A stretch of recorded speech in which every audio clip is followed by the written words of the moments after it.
سب سے پہلے تو ہم ڈاکٹر صاحب کے لیے، وہ ہماری پوری قوم کا محسن تھے، آپ کا انتقال ہوا۔ تمام آبائی ایک مرتبہ فاتحہ شریف، 3 مرتبہ سورہ قل هو اللہ جی پڑھے۔ آپ ان کے لیے ہم دعا کر دیتے ہیں، اس کے بعد انشاءاللہ مختصر سی گفتگو کروں گا۔ آمین۔ والصلاة والسلام علی سید الانبیاء والمرسلین۔ ربنا علیک توکلنا والیک انبنا والیک المصیر۔ رب ذوالجلال محسن پاکستان ڈاکٹر محمد عبدالقدیر صاحب کا سفر آخرت آسان فرما۔ اللہ پاک آپ نے جو اس قوم کے لیے، ملت کے لیے، ملت اسلامیہ کے لیے اور اسلام کا نام، مسلمانوں کا نام، پاکستان کا نام سربلند کرنے کے لیے جو خدمات سر انجام دی، اللہ انہیں ان کا اچھا نعم البدل اور صلہ عطا فرما۔ اے پیارے اللہ کریم، من رسول قوم، ہمیں اپنے محسنوں کے احسانات کو تسلیم کرنے کی توفیق عطا فرما دیں۔ اے پیارے اللہ کریم، ان کا سفر آخرت آسان ہو، اللہ ان کے درجات کو بلند فرما دینا، زندگی کی لغزشوں، غلطیوں، کوتاہیوں سے درگزر فرمانا، ان کی نیکیوں کا اچھا نعم البدل عطا فرمانا۔ حضور کی امت کے جتنے افراد دنیا سے جا چکے ہیں، سب کا سفر آخرت آسان فرمانا۔ اللہ ملک پاکستان کی خیر فرما، عالم اسلام کی خیر فرما۔ آج جتنے بھائی اکٹھے ہیں، اللہ اس ساری برادری کی خیر فرما، تمام احباب کی خیر فرما، ان کے اتفاق میں، اتحاد میں مزید برکت عطا فرما۔ رب اغفر وارحم وانت خیر الراحمین۔ صلی اللہ تعالیٰ علیہ۔ بسم اللہ الرحمن الرحیم۔ اللہم صلی وسلم علی سیدنا و مولانا محمد وعلی آل سیدنا و مولانا محمد مبارک وسلم وصلی علیہ۔ حضرات عزیز وقار، آج کا یہ اجتماع اور آج کا یہ اکٹھ، یہ عام جو ہمارے اجتماع ہوتے ہیں ان سے کچھ مختلف ہے۔ تو اسی حوالہ سے جو بھائی نے ارشاد فرمایا، بالکل مختصر سے وقت کے اندر چند ایک باتیں آپ حضرات کی بارگاہ میں عرض کرنا چاہوں گا۔ اللہ تعالیٰ نے قرآن مقدس کے اندر برادری اور قوم اور ہماری یہ جو شناخت ہے، اس کا یہ فلسفہ بیان فرمایا ہے کہ تمہارے قبائل، تمہاری برادریاں یہ اس لیے بنائی گئیں تاکہ تمہاری اپنی ایک پہچان ہو سکے، تمہارا اپنا ایک تعارف ہو سکے۔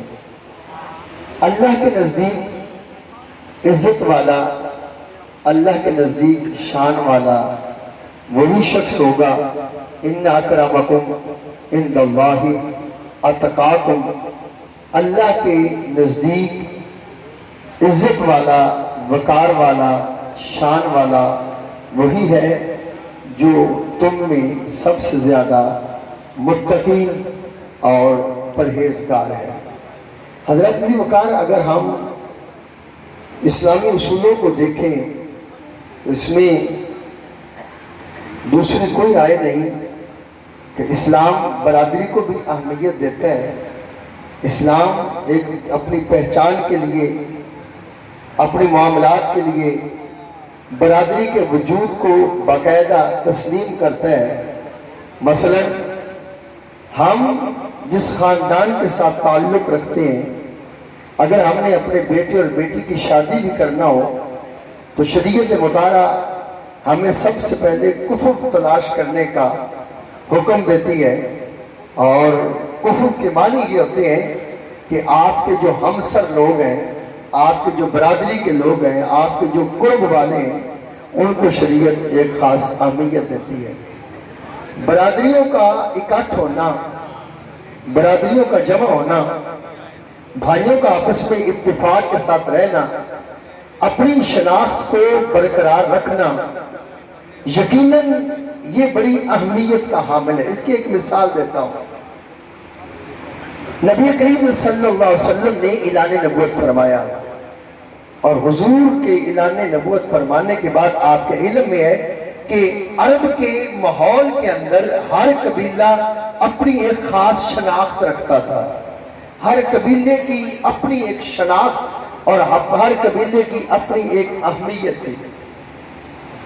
جب نبی کریم صلی اللہ علیہ وسلم کا کلمہ پڑھ لیا اور اسلام کے دائرے کے اندر وہ لوگ داخل ہوئے تو پہلی بات تو یہ آئی کہ نبی پاک علیہ السلام نے سب کو اسلام کی لڑی کے اندر پرویا. اللہ کی بارگاہ میں لوگوں کو یہ سمجھایا کہ سارے اللہ کے بندے ہیں، لیکن قبائل کا جو ایک تصور ہمیں ملتا ہے، آپ جب اسلامی جنگوں کو دیکھیں، فتح مکہ کا وہ منظر میری آنکھوں کے سامنے ہے جو کتب سیرت کے اندر اور تاریخ کے اندر ملتا ہے، اور آپ میں سے بہت سارے احباب نے یہ پڑھا ہوگا کہ جب مکہ کی طرف جب مسلمان آ رہے تھے تو اس وقت ہر قبیلے کا الگ الگ گروہ تھا اور ہر قبیلے کا اپنا ایک جھنڈا تھا جس جھنڈے سے اس قبیلے کی پہچان ہوتی تھی. لیکن اس کے باوجود، شناخت ہونے کے باوجود، جب بات اسلام کی آئی، جب بات دین کی آئی تو نبی کریم علیہ السلام نے پھر واضح انداز میں حجۃ الوداع کے موقع پر فرمایا کہ کسی عربی کو کسی عجمی پر اور کسی عجمی کو کسی عربی پر، کسی گورے کو کسی کالے پر کوئی فضیلت نہیں ہے مگر تقوی کی بنیاد پر. معاملات کے اندر اگر آپ اپنی آئیڈینٹی رکھتے ہیں، اپنی شناخت رکھتے ہیں تو اس میں کوئی حرج کی بات نہیں، لیکن اسلام نے ہمیں ایک طریقہ کار بتایا ہے. ہمیں عصبیت سے منع کیا گیا.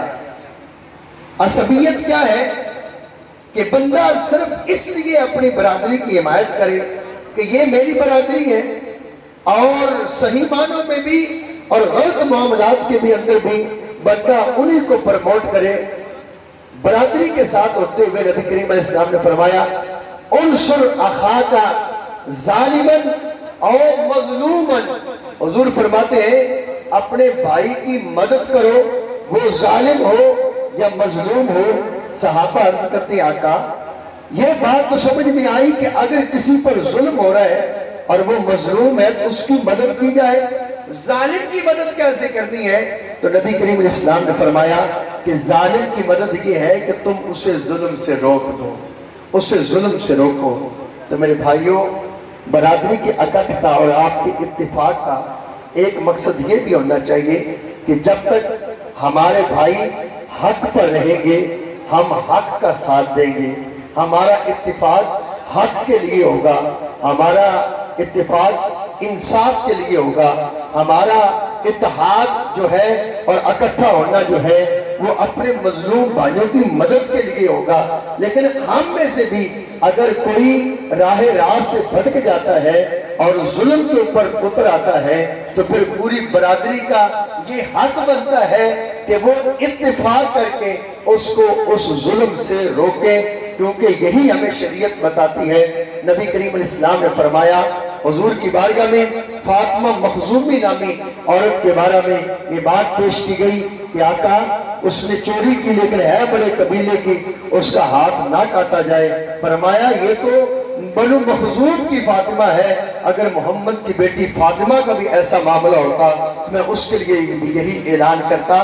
تو میرے بھائیوں، آپ کا اتفاق آپ کے لیے ثواب کا، آپ کے لیے اجر کا سبب اسی وقت بنے گا جب آپ انصاف کے لیے، عدل کے لیے اس اتحاد کو قائم کریں گے. اور پھر نیت یہ ہو کہ جن کو اللہ نے نوازا ہے، اگر ہمارا کوئی بھائی کمزور ہے مالی اعتبار سے یا کسی اور لحاظ سے، ہم اس کی مدد کریں گے. یہ ایسی نیکیاں ہیں جن پر اللہ اپنے بندوں کو اجر عطا فرماتا ہے. یقیناً ہمیں جو ہے وہ اتفاق سے شریعت منع نہیں کرتی، تعصب اور عصبیت سے ہمیں منع کیا گیا ہے. یہ اتحاد تعصب پر مبنی نہ ہو بلکہ خیر خواہی کے لیے ہو، یہ ویلفیئر کے لیے ہو اور اپنے حقوق کو حاصل کرنے کے لیے ہو، تو یقیناً یہ آپ کو فائدہ دے گا. اللہ نے آپ کو عزتوں والا بنایا. اللہ آپ کی عزتوں میں، شانوں میں، وقار میں، اتفاق میں، اتحاد میں مزید برکتیں عطا فرمائے. میلاد النبی کا مہینہ تھا اور میرے بھائی رانا یاسر صاحب اور رانا عمار صاحب اور ان کے برادر رانا عامر صاحب، وہ پتہ نہیں یہاں پہ تشریف رکھتے ہیں یا ادھر باہر ہیں، تو جو ہے وہ یہ میرے ساتھ بڑی محبت فرماتے ہیں۔ تھا تو یہ آپ کی برادری کا کٹ، لیکن ان بھائیوں کی خواہش تھی کہ میں حاضر ہو جاؤں، تو میں نے یہ کہا کہ دین کی بات جہاں پہ بھی سنانی پڑے جا کر سنائی جائے، اور یہ ویسے بھی میلاد کا مہینہ ہے، حضور کا تذکرہ ہو گیا، تو آپ کی یہ محفل میلاد بن جائے گی، اور اللہ ہم سب کو اجر عظیم عطا فرمائے۔ جو کلمات کہہ سکا اللہ عمل کی توفیق عطا فرمائے۔ وصلی اللہ تعالی علی حبیبی محمد وآلہ وسلم۔